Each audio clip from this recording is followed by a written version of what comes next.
There have been many cricketers who have been compared to the legendary Sachin Tendulkar. Best example being Virat Kohli. While his current form may not suggest that he can be compared to Sachin Tendulkar, but then at one stage he was compared to him. Joe Root for that matter, and in fact the former England captain can even surpass Sachin in terms of most runs scored by a batter in Test cricket. Kane Williamson was also compared to the Indian, and now there is Greg Chappell who has taken the name of one cricketer who he feels can definitely be compared to Sachin Ramesh Tendulkar. In fact, Chappell feels that this cricketer, this England cricketer, might have even outpaced Sachin in terms of impact as far as the number of test matches that he has played so far. And that cricketer is England's Harry Brook. So Chappell has said that I actually compare him to the great Sachin Tendulkar. Brook's early career suggests that he might have outpaced Sachin Ramesh Tendulkar in terms of impact. And obviously, if you look at the 24 test matches that Harry Brook has played so far, he has an average of about 58, which is absolutely awe-inspiring.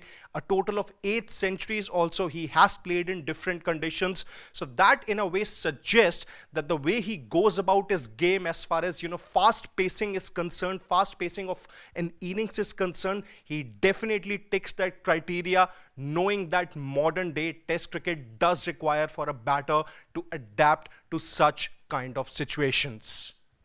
Well, Chappell went on to add that Brook's stability and minimalistic technique allow him to read the bowlers' angles and adjust his strokes. He has a great ability to score from the most deliveries. And if we look at the most important keywords here in this quote, let's just go back to the first line. His stability and minimalistic technique allow him to read the bowlers' angles and adjust his strokes. So his technique is very orthodox. He's pretty much sorted about his game.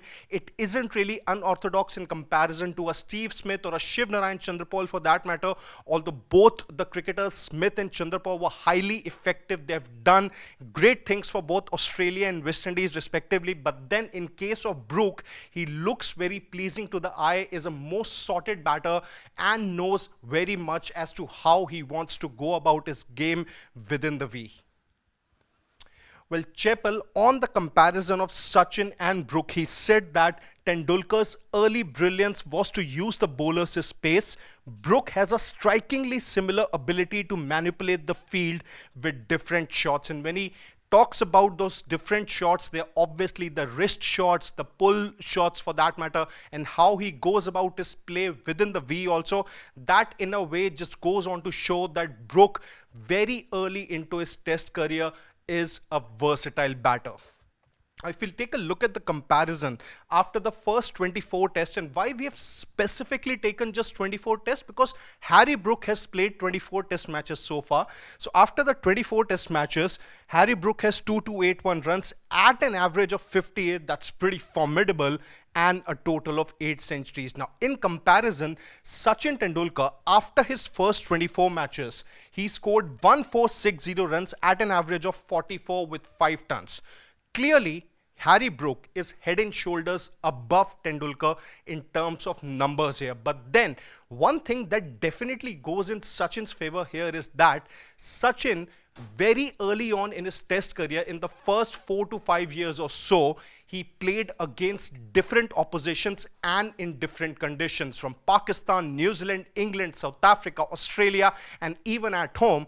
However, on the other hand, as far as Harry Brook goes, he has played in just 3 countries: England, New Zealand, and on the roads of Pakistan, and that's where he has got a total of his 8 centuries. So maybe Harry Brook's real test still awaits. He still needs to play in Australia, in the Indian conditions also. In 2024, he was actually ruled out of the India tour due to personal reasons. And had he toured, or maybe let's say scored different runs, or scored more runs, the conversation here or the discussion would have been totally different. So as far as these numbers go, obviously Brook is above Sachin Ramesh Tendulkar, but then in case of Tendulkar, maybe he's slightly ahead of Brook because he played in different conditions after his first 24 test matches in 6 to 7 different conditions, while Harry Brook has played in just three countries.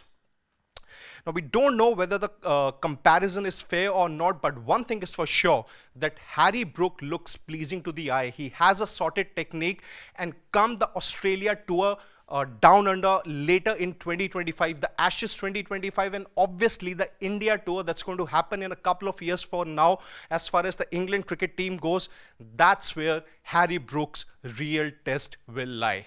What do you think about Greg Chappell's comments on Harry Brook, and do you really think that the England cricketer can be compared to Sachin Ramesh Tendulkar? You can let us know your thoughts in the comment section, and don't forget to subscribe to Sports Today for all the exciting updates and analysis from the sporting world. Until then, on behalf of my producer Shashwat, it's Siddharth Gulati saying goodbye.